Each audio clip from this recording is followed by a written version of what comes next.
Good afternoon. I'm a bit nervous to say. I love the sunflower. Thank you for doing that for me. Um, yeah, I never shut up. People would love me to shut up, but I'm not going to, because there's too many people that matter. So thank you so much for inviting me to speak today. My messages are going to be heartfelt because when I've listened to people, I've been in those situations since I was 4 years old. And today's not about me. It's about how we can change things together. By listening to hear, by listening to learn, and by listening to understand why some people feel the way we do. And we're all entitled to have feelings as long as you're not a fluffy PD. I am a fluffy PD. I'm a fluffy personality disordered person. And I'm okay with that. Got lots of labels, lots of titles, but I'm Iris. I'm a human being. And I'm here.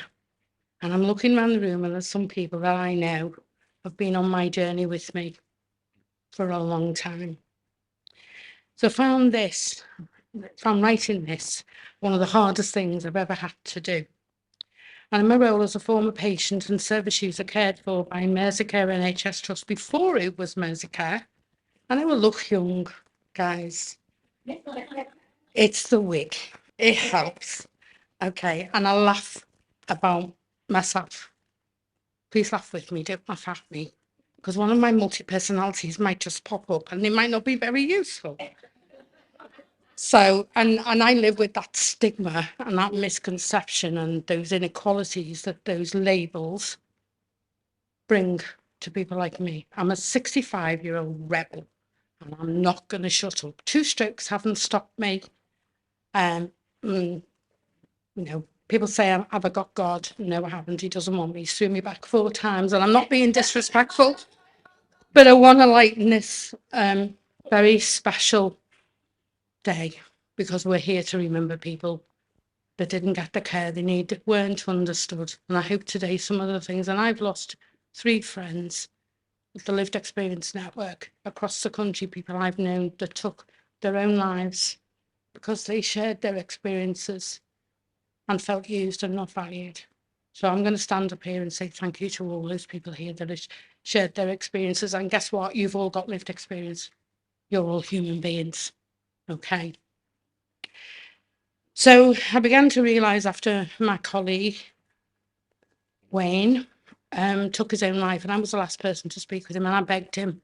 I tried every conceivable way to ask him not to do that. I even asked him, could I come and sit with him? Don't die alone. I tried everything, all the suicide stuff I've learned. Nothing worked. He was done. So my colleague Nick Horn, who I still work with, he's a clinician, my friend, and I never thought I would ever have clinicians as friends. And I have. How wonderful. So he trained as a mental health nurse, and we've worked together for over 3 years, and we worked with and alongside Wayne. The day he took his own life, he left us both letters. He planned it to the absolute second. He knew we would both be together waiting for him to come and do the training we were going to do. But I knew, I'd spoken to him the day before, and I knew he wouldn't be there. And we got our letters together, and we opened them together.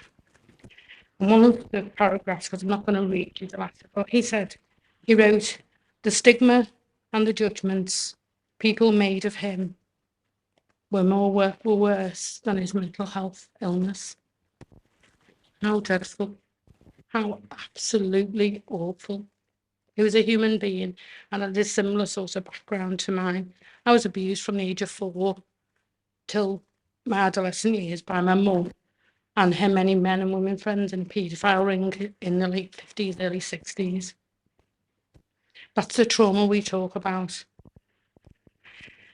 So I wrote him a poem, and today being with you has given me hope that if we can just stop one person even thinking they're worthless, we've got no hope, then days like today matter more than you can ever imagine. I'm sorry my phone went off. It's my pet hate if the phones goes off. I couldn't switch the damn Apple phone off. I even switched it off at settings and it was still going off. But guess what, guys? It was all the retweets from what I put out this morning about you wonderful people in this room. So I'm going to share this poem and I hope I can get it done in the 10 minutes. So poem for Wayne.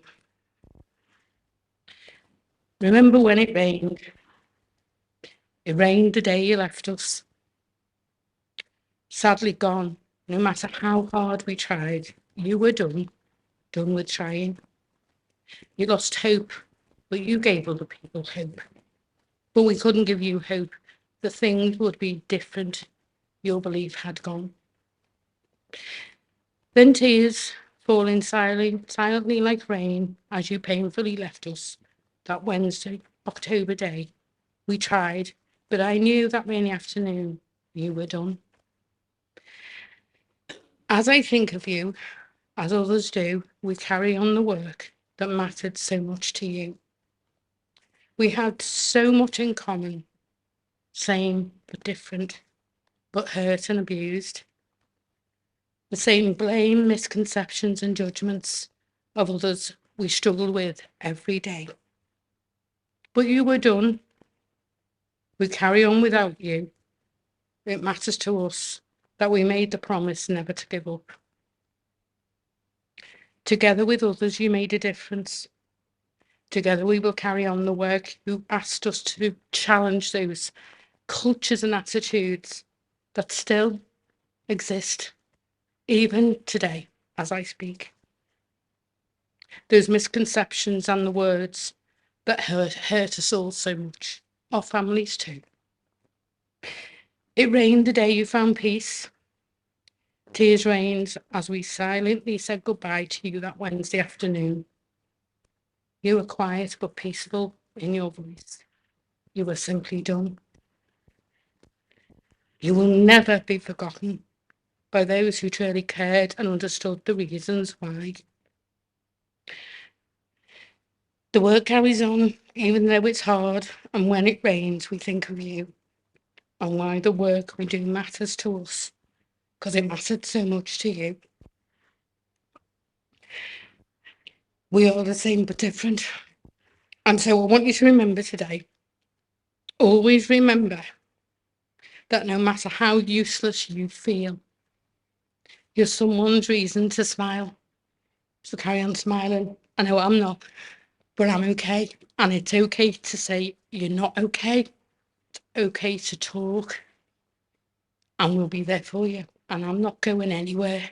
So anyone that thinks that this fluffy PD person is going anywhere can think again. Because while there's still voice in my mouth, well, there's still words coming out my mouth, even though the stroke stopped me, I'm still here, guys. I'm not going anywhere. So Boris Johnson, whether you're the Prime Minister or not, go away. Because he hasn't met me yet.